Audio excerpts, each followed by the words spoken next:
اہم مقدمات جو ہیں سماعت کے لیے مقرر ہیں، جس میں چند اپیلیں ابھی ہم نے ارگو کر دی ہے، اور شاندانہ گلزار جو ہیں ان کے کاغذات نامزدگی جو ہیں وہ ریجیکٹ ہوئے تھے، اس پہ اپیل آج سماعت ہوئی، اور فاضل ٹریبیونل نے جو ہے شاندانہ گلزار کی اپیل منظور کر لی اور ان کو الیکشن لڑنے کی اجازت دے دی ہے۔ اسی طرح شہریار افریدی صاحب کے کاغذات نامزدگی ریجیکٹ ہوئے تھے، آج سید عتیق شاہ صاحب ہانریبل جج پشاور ہائی کورٹ نے سماعت کی اور اپیل الاؤ ہوئی ہے۔ شہریار افریدی صاحب بھی پارٹی کے ٹکٹ پہ پارٹی کے پی ٹی آئی کی طرف سے الیکشن لڑیں گے۔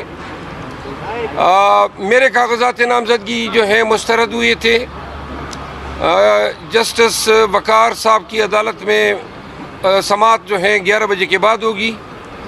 آج بیٹ کے نشان کا کیس بھی جو ہے ڈویژن بینچ کے سامنے مقرر ہیں۔ ہمارے پشاور ہائی کورٹ کے 2 فاضل جج صاحبان جو ہیں سماعت کریں گے۔ ہم نے انٹرم آرڈر کے اگینسٹ جو سنگل بینچ نے ویری کیا تھا اور ویکیٹ کیا تھا، اس کے اگینسٹ ہم نے سپریم کورٹ سے بھی رجوع کیا ہے، وہاں پہ کل کارروائی مقرر ہے۔ لیکن اگر آج سماعت ہوتی ہے اور مقدمہ سنا جاتا ہے اور میرٹ پہ ڈیسائیڈ ہوتا ہے، کیونکہ ارجنٹ نوعیت کا ہے، تو اس سے بہت ساری کنفیوژن جو ہیں وہ رفع ہو جائے گی اور مقدمہ ونس فار آل میرٹ پہ ڈیسائیڈ ہو جائے گا۔ لیکن اگر خدا نخواستہ ایڈجرن ہوتا ہے کسی بھی وجہ سے، تو پھر کل سپریم کورٹ میں جو پروسیڈنگ ہے وہ پھر بہت معنی رکھے گی پاکستان تحریک انصاف کے لیے۔ آج ہمیں یقین ہے کہ جو مقدمہ بیٹ کے حوالے سے ڈویژن بینچ کے سامنے ہے، وہ چونکہ ہمارا کیس انتہائی ارگویبل، انتہائی اسٹرانگ کیس ہے، اور ہمیں یقین ہے کہ آج اگر سماعت ہوتی ہے تو ہمیں پاکستان تحریک انصاف کو بیٹ کا نشان واپس ملے گا۔ شیر افضل مرود صاحب یہ بتائیں، جو کل فیصلہ آیا تھا تاحیات نااہلی سے متعلق، اس پہ آپ کیا کمنٹس کریں گے؟ تاحیات نااہلی کا جو کیس ہے، اس میں اس حد تک ہم اس کو زیادتی سمجھتے ہیں کہ خان صاحب کی تو تاحیات نااہلی بھی نہیں ہے، لیکن نااہلی ہیں توشہ کیس کی سزایابی کی وجہ سے۔ انصاف کا تقاضا یہ ہے کہ اگر ایک ہی نوعیت کے 2 مقدمات یا 10 مقدمات ایک ہی عدالت میں زیر سماعت ہو تو ان کو یکجا سنا جا سکتا ہے، اور عموماً ترجیح یہ ہوتی ہے۔ نواز شریف کو جلدی میں ریلیف دیا گیا اور خان صاحب کا مقدمہ ابھی تک مقرر نہیں ہوا ہے۔ آپ نے چیف جسٹس آف پاکستان پر عدم اعتماد کیا، پارٹی پالیسی آپ کے بیان کے اگینسٹ، اس پہ کیا؟ میں نے وہ کیا جس کا مجھے کہا گیا، اور پھر پارٹی نے جو پالیسی مرتب کی تو میں پارٹی کے ڈسپلن کی وجہ سے اس کا پابند ہوں۔ تو پھر میں نے کہا کہ جی جو چینج پالیسی ہے میں اس کا پابند ہوں، اور جس طرح پارٹی ڈیسائیڈ کرے گی اس طرح ہم جائیں گے۔ آپ 32 انتخابات میں حصہ لے رہے ہیں یا نہیں؟ میرا خیال ہے کہ لے رہا ہوں۔ انشاءاللہ۔ اور ابھی تک کنفرم نہیں ہے پاکستان میں، ابھی تک تو ہمیں یہ پتہ نہیں ہے باہر نکلیں گے، گھر بخیر و عافیت جائیں گے، زندہ بھی جائیں گے یا نہیں، ملک میں حالات کیا ہے۔ نہ یہ ابھی دیکھیں نا، آپ ہائی کورٹ آئے ہیں، یہ اس طرح جب آپ جاتے ہیں اور ہائی کورٹ کو نو گو ایریا بنا دیا جائے، کتنے ناکے لگی ہوئی ہیں اس پشاور ہائی کورٹ کے ارد گرد، اور میرا خیال ہے کہ آنریبل چیف جسٹس ابراہیم خان کو شاید علم نہیں ہے کہ پشاور ہائی کورٹ نے اس کو نو گو ایریا بنا دیا ہے۔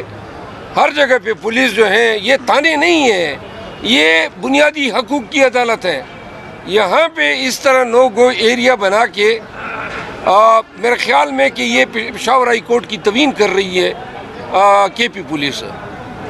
آپ کیا سمجھتے ہیں کہ سپریم کورٹ آپ کے پی ٹی آئی کے ساتھ جو دوسری جماعتوں کے ساتھ ہو رہا ہے، آپ کے ساتھ بھی اس طرح کیا جا رہا ہے؟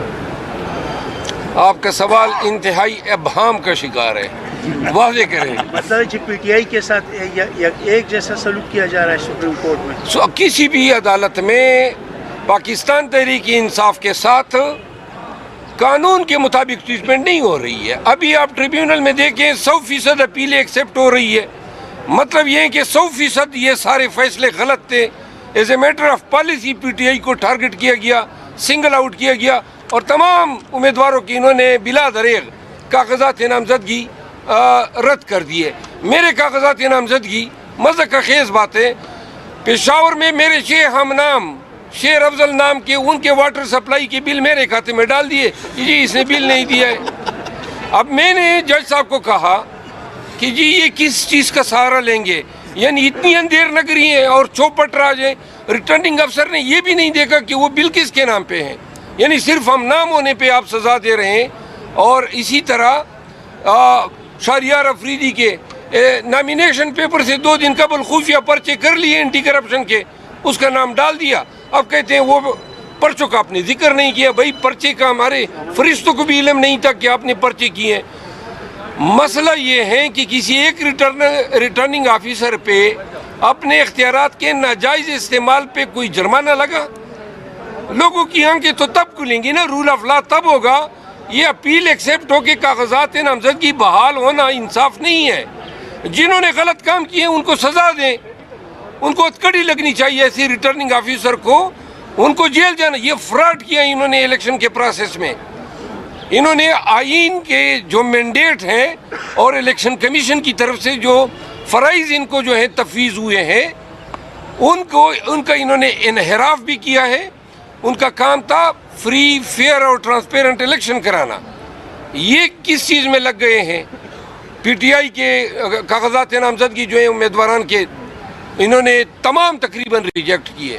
تو لہٰذا 2 ریٹرننگ آفیسر کو بھی اگر سزا ہو جاتی، کوئی جرمانہ لگ جاتا، آگے ابھی اور کام ہونے ہیں۔ انہوں نے ابھی پولنگ اسکیم کے ساتھ مذاق کرنا ہے، انہوں نے ابھی ڈیوٹیوں کے ساتھ ایک ہیوک پلے کرنا ہے، انہوں نے ابھی اور ڈرامے کرنے ہیں۔ اگر ان کو لگام نہ ڈالی گئی ریٹرننگ آفیسر کو، ہائی کورٹ نے اور ٹریبیونل نے ان پہ چیک نہیں رکھا، تو انہوں نے آگے 8 فروری تک بڑے بڑے ڈرامے کرنے ہیں۔ تو لہٰذا اس کا واحد علاج یہ تھا کہ ان پہ جرمانے عائد ہوتے۔ انہوں نے ان کے تمام آرڈرز جو ہیں ہائی کورٹس نے اڑا دیے۔ وہ بھائی ایسے آرڈر کیوں کیا آپ نے؟ اور صرف آرڈر اڑانے سے ہماری دادرسی نہیں ہوتی ہے، لوگوں نے وکلاء انگیج کیے ہیں، کوئی ہنگو سے آ رہا ہے، کوئی دیر سے آ رہا ہے، کوئی چترال سے آ رہا ہے۔ خام میں آپ نے لوگوں کو تکلیف میں مبتلا کیا، پھر کمپین لوگوں کی آپ نے خراب کی، وہاں علاقوں میں یہ خبریں پھیلا دی کہ جی فلاں تو نااہل ہو گئے، جبکہ نااہل آپ کی غلط بدنیتی پر مبنی احکامات کی وجہ سے ہوئے۔ Thank you.